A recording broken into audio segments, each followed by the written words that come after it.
Gracia y paz, hermanos. Amén. Es una alegría muy grande estar aquí con los hermanos.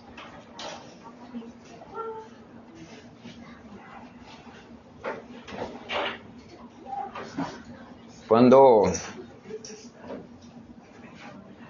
estamos reunidos en ese día tan especial, nosotros podemos pensar y muchas veces traemos en nuestro corazón algunos deseos que ponemos delante del Señor, algunos pedidos, y quizás algunos de nosotros tengamos la esperanza de escuchar una buena noticia, de escuchar un mensaje que puede animarnos.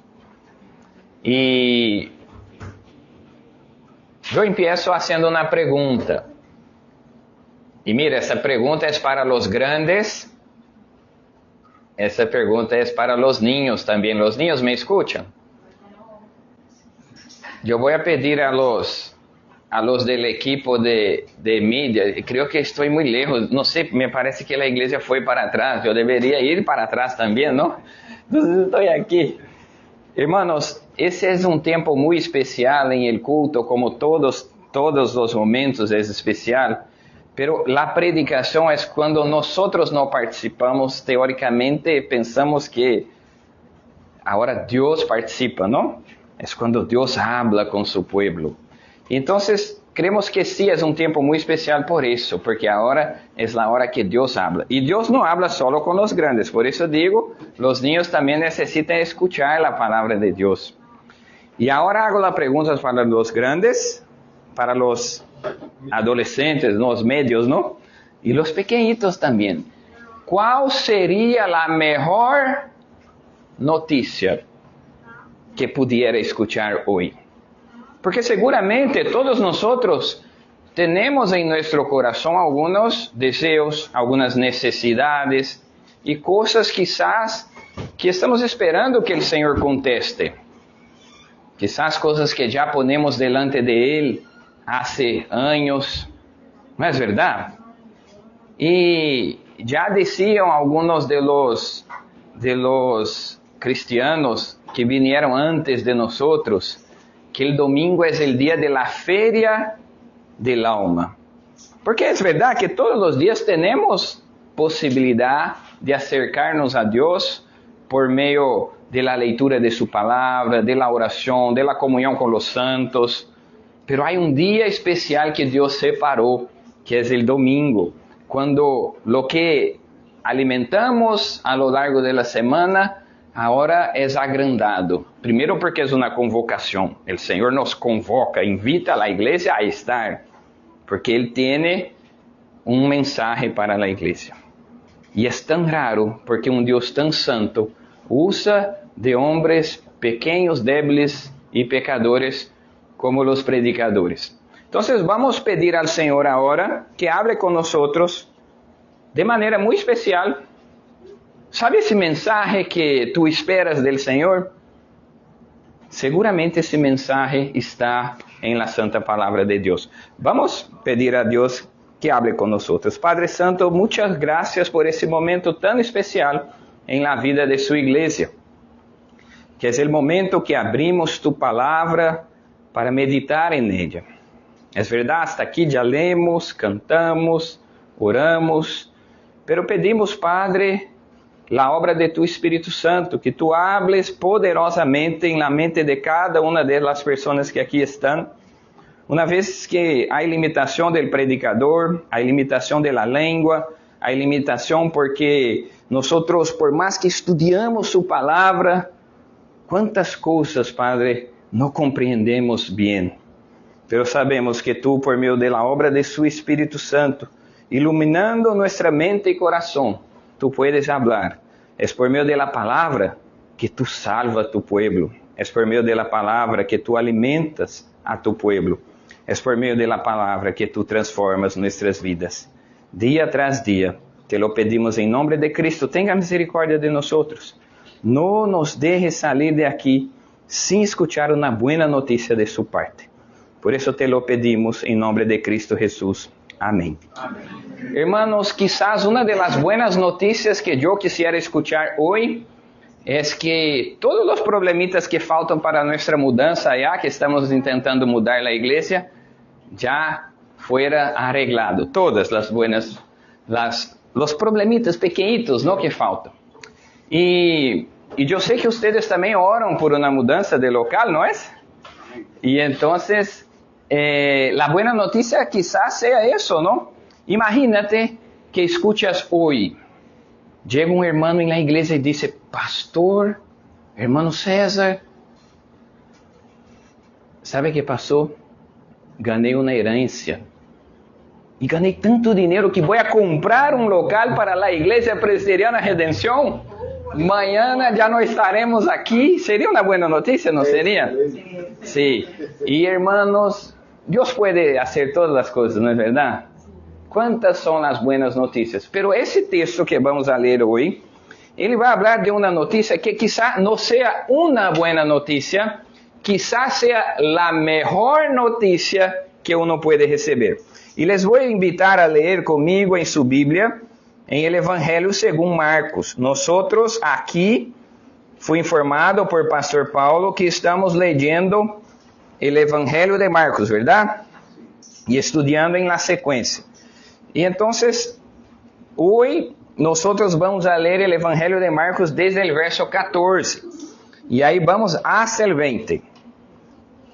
Se acuerde que lo que queremos es escuchar una buena noticia del Señor, ¿verdad? ¿Quién quiere salir con una buena noticia aquí?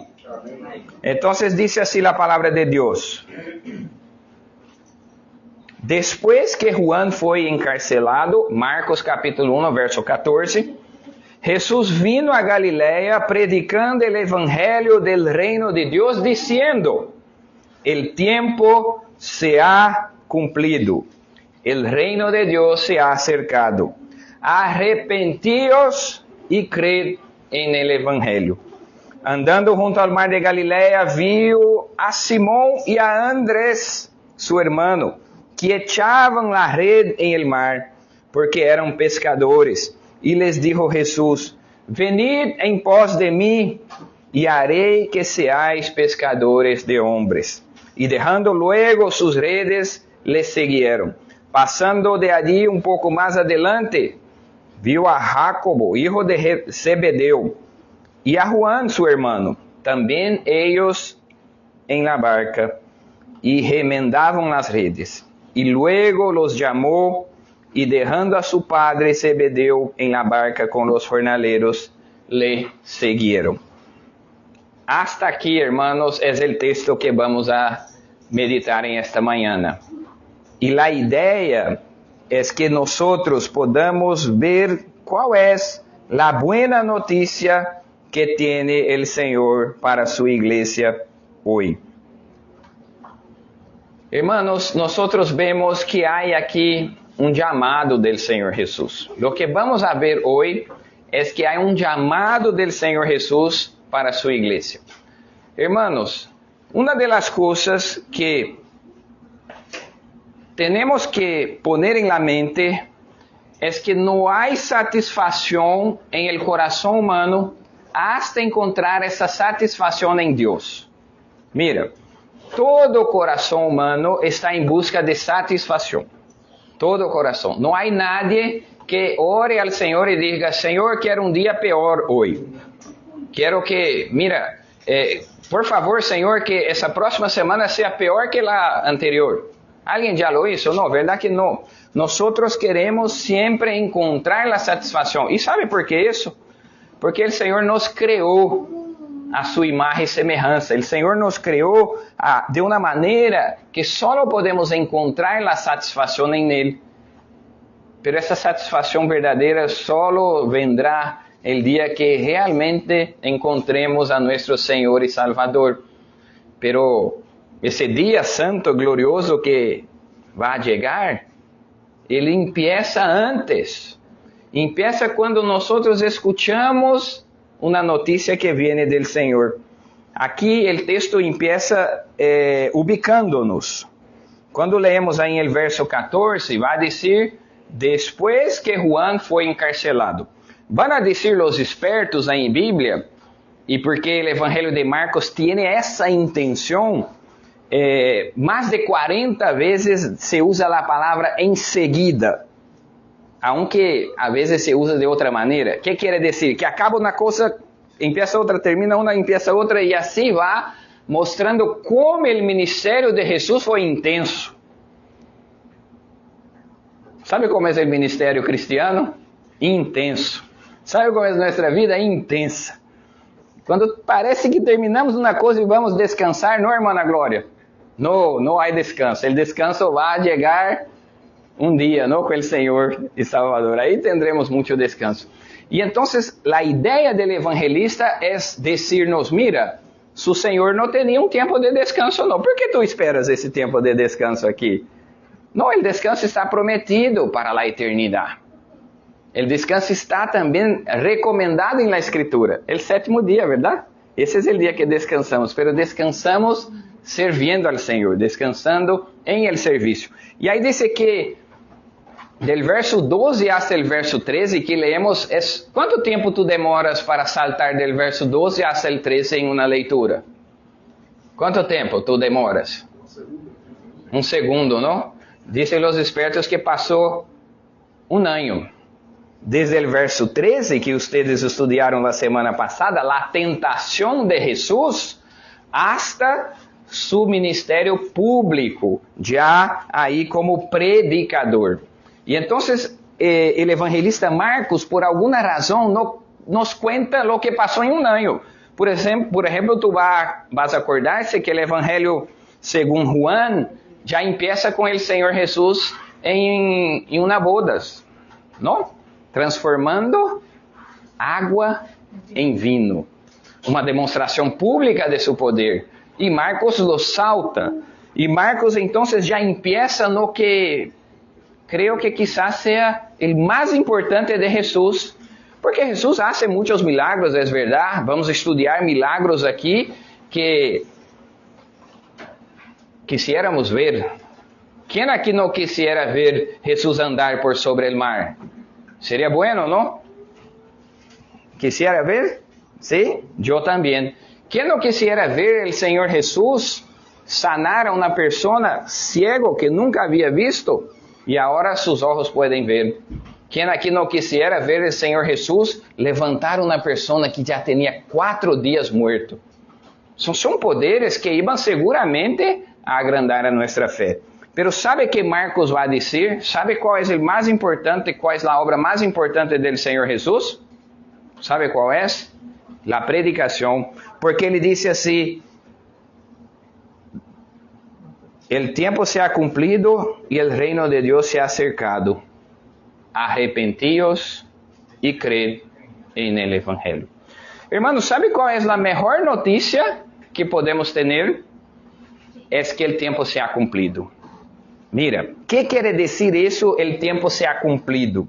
Quando nós vamos estudar essa palavrita aí, o tempo em el grego, a língua original que foi escrito, tinha 2 maneiras de escrever. Um de ellos era kairos. E o tempo kairos é esse tempo que estamos falando. Sabe quando tu usas uma expressão e diz assim, é tempo de... Por exemplo, é tempo de guajaba, não sei, é tempo de mango. Então, tu não está falando exatamente de um dia, de uma hora, pero de um momento especial. Então, o Senhor aqui disse que o momento especial, e que momento? O momento mais especial de toda a história humana chegou. Sabe qual é esse momento? A venida de Cristo e de la salvação. ¿Sabe por quê, hermanos? Porque quizás nosotros, quando eu perguntei qual seria a melhor notícia, quizás tu tenha pensado, bueno, quizás um melhor trabalho, verdade? Porque sigo tão cansado, estou trabalhando tanto. O entonces, como el apóstolo Pablo, tú tienes una enfermedad y sería excelente si Dios la quitase. Y voy a decir a ti, Dios lo puede hacer. Así. Pero poder hacer no quiere decir que va a hacer. ¿No? Y quizás sea una buena noticia. ¿Y cuántas otras serían buenas noticias? Pero voy a decir que todas esas buenas noticias, si tú se enferma y Dios quita la enfermedad, más adelante seguramente vendrá otra. ¿No? Porque una de las marcas del cuerpo que tenemos después del pecado es que se enferma. Y el ápice de eso es la muerte, que seguramente va a pasar con todos si Cristo no regresa. La otra cosa es que podemos pensar que todas essas buenas notícias sí nos traían alegria, pero não são suficientes para quitar o verdadeiro problema que temos, que é a consequência do pecado, que é a separação com Deus. ¿Sabe o que está dizendo Jesus? ¿Sabe qual é a boa notícia? A boa notícia de Jesus é: não necessitam mais estar apartados de Deus. Quando o Senhor Jesus disse, o tempo se ha cumprido, ¿sabe que tempo é esse, hermanos? Não é o cronos, é o kairos de Deus, é o tempo de la comunhão com Deus sendo restaurada. Hasta que uno encontre el perdão em el Senhor, hasta que uno se reconozca pecador, hasta que uno encontre el mensaje de la gracia, esse uno nunca vai encontrar a satisfação. Porque como podemos ter a satisfação se estamos em luta contra nosso Criador? Hermanos, quem aqui tem satisfação quando entra em la casa e está em peleia com alguém? ¿Algum hijo tiene alegria quando está peleando com seu padre? ¿Algum padre tem alegria quando seus hijos estão peleando? ¿Algum matrimônio tem alegria quando há pelea entre um e outro? E por que esperamos que vamos estar contentos se estamos em pelea com Deus por nossos pecados? Todo que intente hacer todo é como nada. Porque a verdadeira alegria está em essa notícia: arrepentíos e cred en el Evangelho, porque aí há reconciliação. E hermanos, depois tu te acuerdas desse sentimento. Estou seguro que já ha passado por isso. Tu tinha uma pelea feia hasta que alguém lhe disse: te perdono. Vou olvidar-me de todo o que tu me has dicho. Tu me has dicho malas palavras, tu has hecho coisa feia, pero eu perdono. Eu me olvido de isso todo e quero restaurar mi paz contigo. ¿Sabe que nasce isso? O mais bello del Evangelho, ¿sabe o que é? É que não somos nós que vamos em busca de paz. O Senhor Jesus ha venido, ha se acercado e ha dicho: el tiempo está cumplido, toda a obra é de Ele. Ele chega à humanidade. Pessoas que muitas de ellas depois vão a crucificá-lo. E dice: el tempo se ha cumprido. E sabe, hermanos, que quando esse tempo chega, é um tempo que João Batista está encarcelado. Sabe o que quer dizer isso? Juan Bautista, ustedes estudiaron los primeros versos, es el que iba a preparar el camino para el Señor Jesús. ¿Qué estaba haciendo de malo Juan el Bautista? Siendo fiel a Dios, su fidelidad ha costado su vida, ¿verdad? Porque después, no voy a adelantar mucho las escenas, porque ustedes van a leer los capítulos anteriores, van a ver que lo que pasa con Juan el Bautista no es bueno. Pero mira, seguramente mejor es sufrir condenaciones en vida, sufrir injusticias en vida, por ser fiel al Señor, que vivir una vida donde nadie te persigue, pero al final tú no estás en reconciliación con su Dios. Então, ¿qué es mejor? Mejor es ser fiel al Señor, aunque pueda costarnos, quizá un trabajo, quizá una relación, quizás para ellos hasta la vida. Pero estaban seguros que el tiempo se ha cumplido y la restauración en Cristo Jesús ha llegado. Hermanos, ¿sabe qué día es el Kairos de Dios? No es el día que el Señor Jesús dio la noticia. Es el día que uno cree en la noticia. Ese es el Kairos de Dios para su vida. Yo no sé cuántas veces tú has escuchado ese mensaje. Pero el día de la salvación es el día que tú crees en el mensaje. Porque lo que vamos a ver en los próximos versos es que mucha gente escuchó a ese mensaje. Pero no se arrepintió. No se convirtió. No entregó su vida a Cristo. Pero seguramente tantos otros han creído en el Evangelio. Y ahí, hermanos, después vienen los otros versos de 16 hasta el 20. Primero el Señor Jesús da la mejor noticia, porque uno que tiene esa noticia ya lo tiene todo. Las otras todas, por más que sean malas, son cortas. Tiene tiempo limitado. No son eternas. La buena noticia es eterna. Ahí después el Señor Jesús va a decir cómo es que viven los que recibieron la verdadera noticia. Entonces Él dice la buena noticia, la mejor noticia, y ahora va a decir cuál es el impacto en la vida de las personas que reciben esa buena noticia. Porque mire, hermanos, muchos escucharon, unos recibieron la noticia y otros rechazaron. Aquí estamos viendo ahora los que reciben la noticia. Vamos a ver, dice así: andando Jesús junto al mar de Galilea, verso 16, que no era un mar, era un gran lago, lago de Tiberíades, un lugar donde muchas cosas importantes pasaron en el ministerio de Jesús. El Señor Jesús andando vio a Simón y a Andrés, su hermano, que echaban red al mar, porque eran pescadores. Hermanos, ¿qué pasa? El Señor Jesús entonces, después de anunciar el gran mensaje, es obvio que aquí es una síntesis de su mensaje, ¿no? El Señor Jesús no salía dando una noticia así, una frase, no. Pero el evangelista pone lo principal. Hermanos, ¿cuál es el principal mensaje del evangelio? Arrepentíos y creed. Si tú te olvidas de todos los otros versos de la Biblia, si tú te olvidas de todo lo que pasa, tú tienes aquí un resumen del evangelio. ¿Ok? Y entonces ahí el Señor Jesús va a decir, en Brasil hay un juego de niños que uno tiene una noticia. Ahí viene así, dice así, bajito en el oído del otro, ¿no? Ahí el otro toma esa noticia y va en el oído del otro, ¿no es? Normalmente, ¿qué pasa al final? La noticia no está muy buena, ¿no?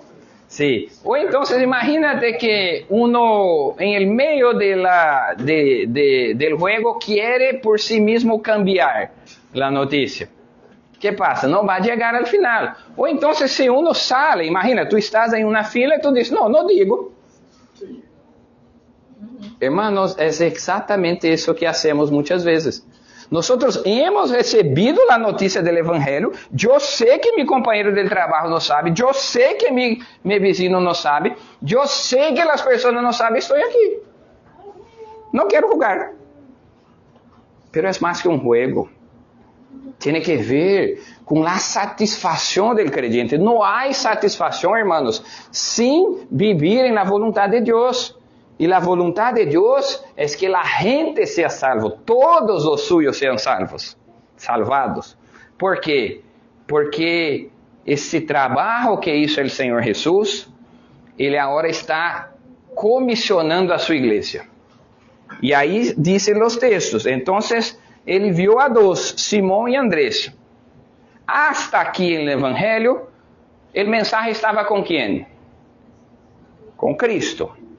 Y ahora, ¿para dónde va ese mensaje? Empieza a salir de Cristo, porque Él va a llamar personas. E quem ele chama?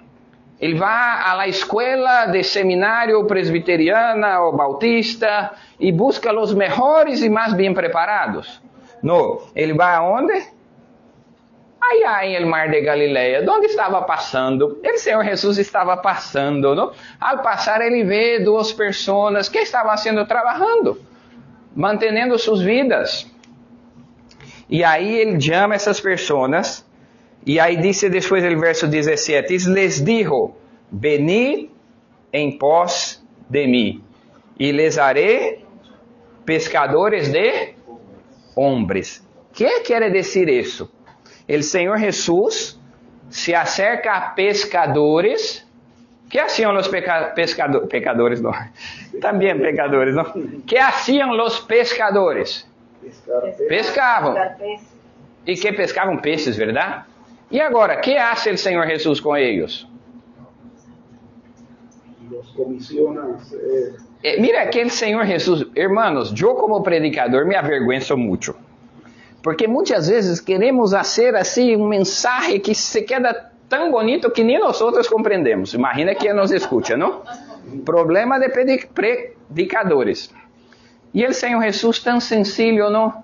Chega a pescadores e diz, ¿você sabe pescar? Sim, Jesus, diz, lo que hago, lo que mais sei é pescar. Então, pero pare, não pescará mais peixe.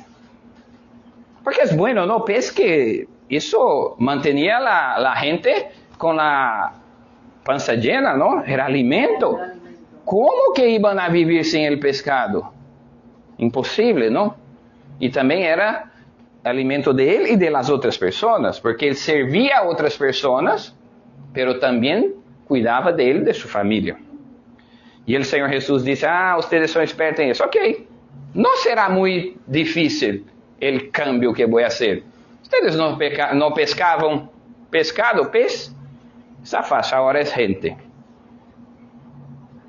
Pero pastor, no comprendo, yo no soy pescador. Ok, entonces tú enseñas, no enseñas. No vas más a enseñar solo matemáticas, tú vas a enseñar de Cristo. Yo soy doctor, ok, tú no vas más a curar solo el cuerpo, tú vas a curar el alma.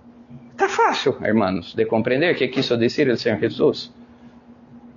Es muy sencillo así.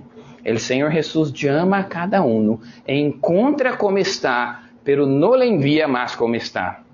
Porque el mensaje, ese mensaje que cambia todo, es un mensaje que primero llega, transforma la vida. Al recibir la mensaje, uno se reconoce pecador, se reconoce como necesitado del perdón. E agora, disse, se eu agora recebi a vida já não pertence mais a mim, pertence a Ele. E Ele me deu uma tarefa, a tarefa é que esse mensagem chegue a outra pessoa. Então, o que hago é obedecer-lhe. ¿Sabe que dice el texto, hermanos? Verso 18. ¿Cuánto tiempo fue la resistencia de estos hombres al mensaje del Señor Jesús? Dice el texto, y luego, inmediatamente, de pronto, es más o menos cuando, ¿sabe cuando tú estás haciendo una cosa así? Tiene gente que es así en el trabajo, ¿no? Está haciendo una cosa, da las 6, 5, 4, la hora de ir, la deja en el... Solta, ¿no? No tira el piso, solo solta, cae solo, ¿no? Sí, lo solta, cae solo, no es culpa de él, para ir a la casa, de tanta prisa, ¿no? Y el Señor Jesús, entonces, ¿qué llama? Entonces, ¿sabe qué quiero decir a ustedes, hermanos? Con todo eso aquí, nosotros ya hemos visto con quién todo empieza. Aquí no vemos nadie buscando a Cristo. Hermanos, la obra es de Cristo. Cristo va en busca de los tuyos, de los suyos. Entonces Cristo va para encontrar esas personas. Y sabe otra cosa también que es muy característico de toda la estructura bíblica, pero a veces no entra en nuestra cabeza. ni nosotros mismos podemos resistir a la obra de Cristo. ¿Tú ya has visto alguno de los llamados de Cristo que fue rechazado por el hombre?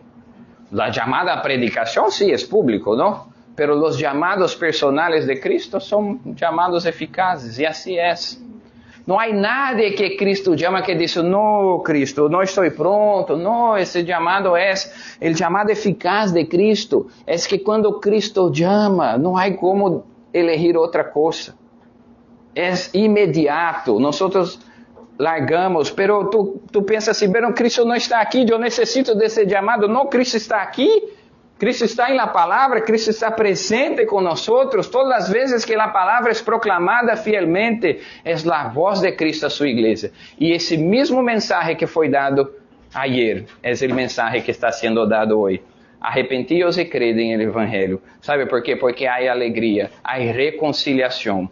Y ese mensaje no es solo para grandes, ese mensaje es para grandes, médios y pequeños. Y ahí en la secuencia, en el verso 19... dice que el Señor Jesús no paró. El Señor Jesús no se quedó satisfecho con el equipo que era uno, ahora 300%. Mira qué cosa, ¿no? Podemos hacer mucho más. El Señor Jesús sigue caminando y ve más dos más. Y ahí, ¿quién son ellos? Verso 19. Pasando de allí un poco más adelante, vio a Jacobo, hijo de Zebedeo, y a su hermano. También ellos en la barca, que remendavam las redes. ¿Qué estaban haciendo de especial? Nada, estaban cumpliendo sus tareas del día. Y ahí llega el Señor Jesús. Dice, y luego los llamó. Ahora hay una diferencia entre el primer llamado y el segundo llamado. Ve si tú encuentras ahí. Voy a leer la parte que falta del verso. Y dejando a su padre Zebedeo en la barca, con los jornaleros lo siguieron. ¿Qué quiere decir eso? Y dejando a su padre en la barca con los jornaleros. A la diferencia del primer llamamiento, el autor bíblico quiere destacarnos que hay veces que para seguir al Señor Jesús es necesario dejar alguna cosa a un lado. Eso nos indica que mucha gente puede ser que comprendió ya el llamado, ya escuchó el llamado del Señor Jesús, pero todavía sigue amarrado, pegado, às vezes no es físicamente, pero es el corazón, a cosas que no le permiten seguir a Cristo. Entonces la idea es lo que necesitamos dejar para seguir a Cristo. Lo que es importante, que sabe que muchas veces pasa, hay cosas que tapan nuestros oídos para escuchar ese llamado de Jesús. Hay amores en nuestra vida que son superiores al llamado de Jesús. Y entonces, hermanos, lo que podemos ver es que si Jesús llamó, seguramente quien fue llamado va a seguir, ¿no? El llamado de Cristo es eficaz. Entonces, un llamado verdadero pasa exactamente como aquí está. ¿Por qué? ¿Qué hicieron los dos hermanos?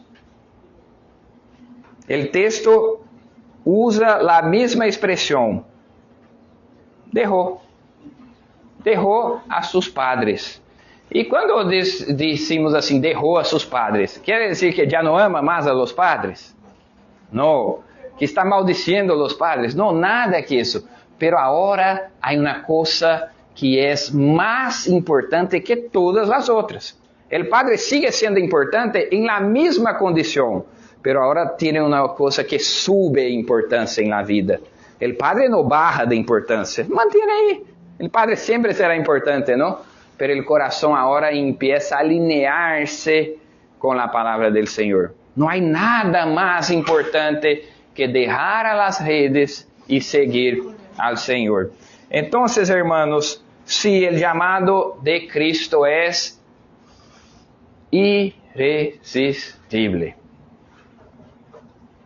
¿Y sabe cuál es el problema de luchar en contra de una fuerza más fuerte que la tuya?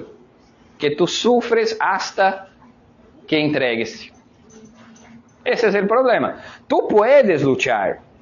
Y mira, hermanos, me parece muy fuerte, ¿no parece? Fuerte como la lagartija, ¿no? Y yo puedo querer enfrentar gente más fuerte que yo. Yo voy a resistir por un tiempo, pero voy a sufrir. Creo que mejor sería desde el principio dejar de luchar, ¿no es? Entonces la idea de un llamado eficaz de Dios es que mientras esperas, sufre.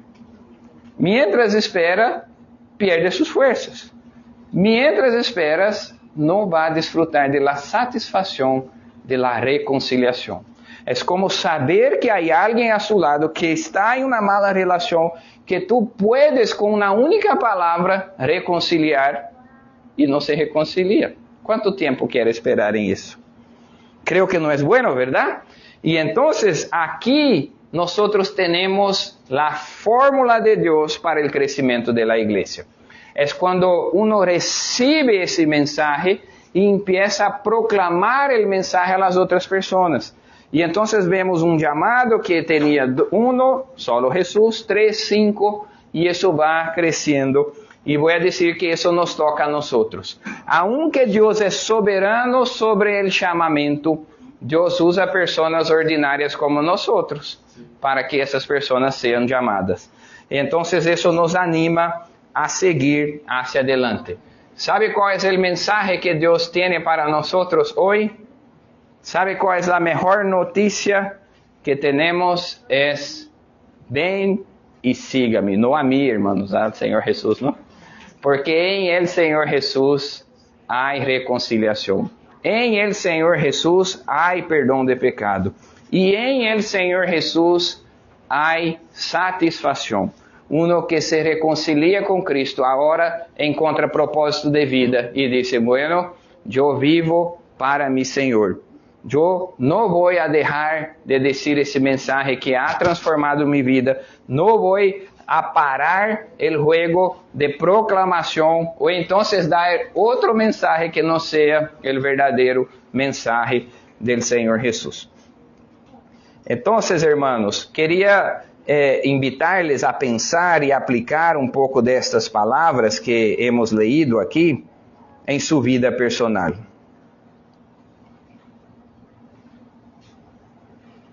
¿Cómo recibes ese mensaje hoy? Hermanos, todas las veces que escuchamos el Evangelio, somos más responsabilizados delante de Dios. Una vez más el Señor nos advierte, pero una vez más el Señor propone la solución que está en Cristo Jesús. ¿Sabe que nos toca a nosotros? Una entrega total al Señor Jesús. Una entrega total, hermanos, incondicional. No hay nada más importante en su vida que seguir a Cristo Jesús. Otra cosa que nosotros debemos ver es que el Señor Jesús llama a personas comunes. A veces tú mismo puedes ponerse delante del Señor Jesús y decir, no, Señor, yo no sé, creo que ese mensaje no es para mí, porque me parezco tan sencillo, no tengo tantos pecados. Es justamente para los pecadores, para los sencillos y humildes de corazón que ha llegado el Evangelio. Para personas como yo y como tú, personas que el mismo Señor está trabajando y capacitando. Pero también vemos, hermanos, que es un llamado que va a generar transformación. Si tú quieres hacer un examen y colocarse, no es para las otras personas, eso es entre ti y Dios, no necesito saber, el hermano no necesita saber. Si tú quieres hacer un examen para saber si tú realmente ya comprendió ese mensaje, compare su vida hoy y su vida con algunos años anteriores. Hubo una transformación en su vida. Tú estás en ese proceso de santificación, porque una evidencia de que uno ya conoce al Señor Jesús es que eso va a generar cambios en su corazón. ¿Tú vas a dejar de pecar? No. Qué pena. No. Pero se espera que cada día un poquito menos. Se espera que si sus errores por lo menos, bueno, no sé si hay errores buenos, pero lo menos que no sean los mismos. Que Cristo te ayude a superar sus problemas, ¿no? Y también, hermanos, una otra cosa que es esencial y urgente es que ese mensaje que tú has recibido sea proclamado a otras personas. La salvación que te alcanzó debe alcanzar otras personas. Un verdadero conocimiento del Evangelio hace con que tú veas las otras personas y comprenda que la única cosa que puede transformar la vida de ellos es lo mismo que transformó su vida, que es el mensaje de Cristo Jesús. Y quería decir a ti que si tú ya has entendido el mensaje del Evangelio, aunque tú pases por problemas en esta vida, todos esos problemas tendrán fin. Puede parecer mucho tiempo luchar con una enfermedad de 10 años, 20 años, 30 años, pero eso comparado a la eternidad es nada, es un soplo, es viento. Y Dios tiene la eternidad para los que lo aman. Cierre sus ojos y vamos a orar. Padre Santo, gracias por su santa palabra. Gracias por Cristo Jesús.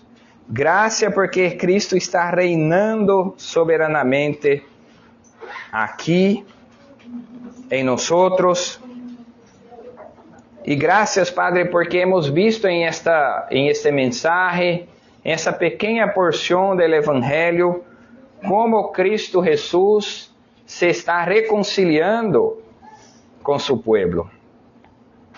Nuestro pecado que es tan odioso, que nos ha separado de Dios, ahora, Padre, en el nombre de Cristo Jesús, puede ser borrado, puede librar, aunque seamos pecadores, librarnos de la condenación porque fue puesta en Cristo Jesús. Gracias, Padre, por esse mensaje. Te pedimos que tu, de maneira soberana, nos dê, Padre, esse entendimento do Evangelho e como nós necessitamos de Ti cada dia. Necessitamos porque somos pecadores, necessitamos porque não hacemos Sua vontade e muitas vezes atendemos nosso próprio coração.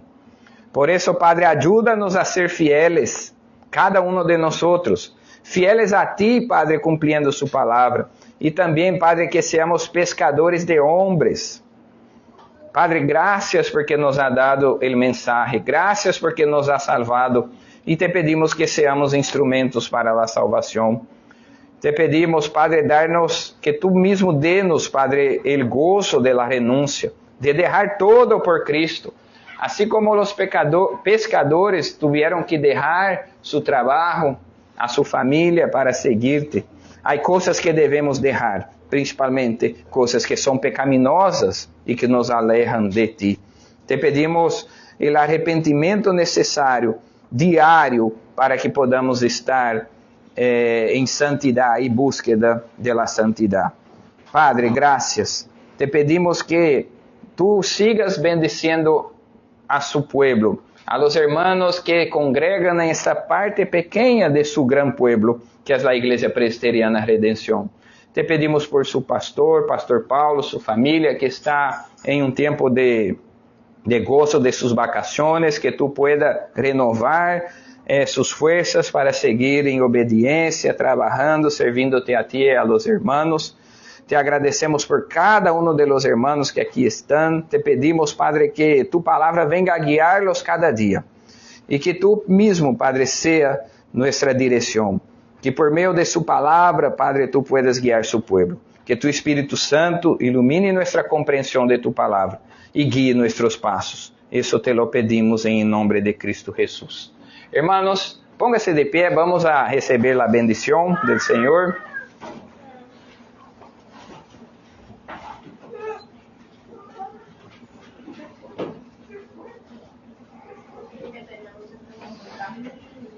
Recebei la bendición, hermanos, que la gracia de nuestro Señor y Salvador Jesucristo, el amor de Dios, el Padre, la presencia consoladora del Espíritu Santo sea con cada uno de ustedes, con toda la iglesia del Señor Jesús esparcida por toda la tierra, hoy y por todo siempre. Amén. Amén.